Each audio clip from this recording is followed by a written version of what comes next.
Riberes de fem i fang és un poema que vaig escriure després de banyar-me al riu Us, on Virginia Woolf es va matar.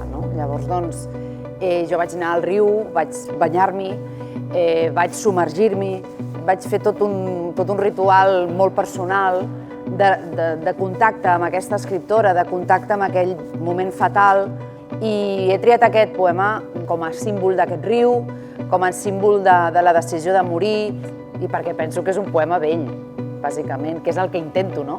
Crear bellesa.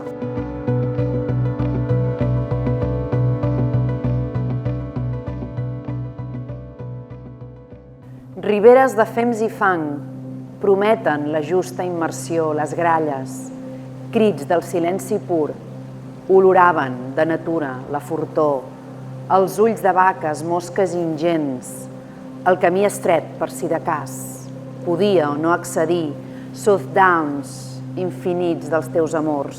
Caminava, caminava i caminava, al lloc concret precís, ignorant que era el meu pas qui definia la força de l'aigua, ja no la que et va matar, ja no les pedres ni l'abric, però sí l'ocell que es bressolava, del fluir la rapidesa, el corrent, el corrent, el corrent, el corrent mentre les garses cridaven la dansa de l'aparellament, al ja nostre ús en ple juliol.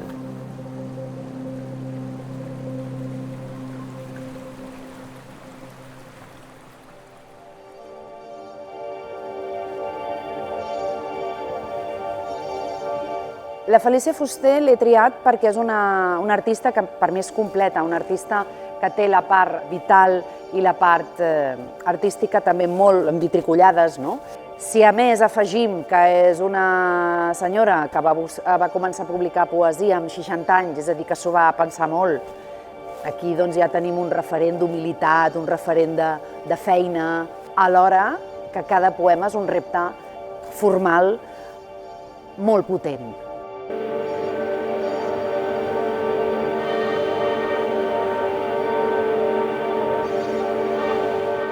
Qui m'ha aferrat, qui m'ha fixat damunt dels ossos, a cops, aquesta pell de dona que tot i despullant-me m'ha vestit. Qui m'ha cridat i qui m'ha dibuixat la boca amb foc, deixant-hi com rebrot la veu que es va cremant.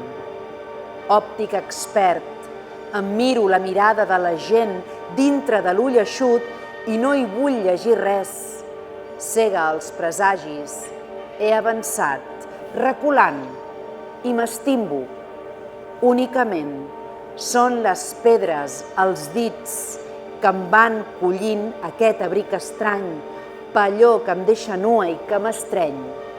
La breu coincidència de la vida i el cos.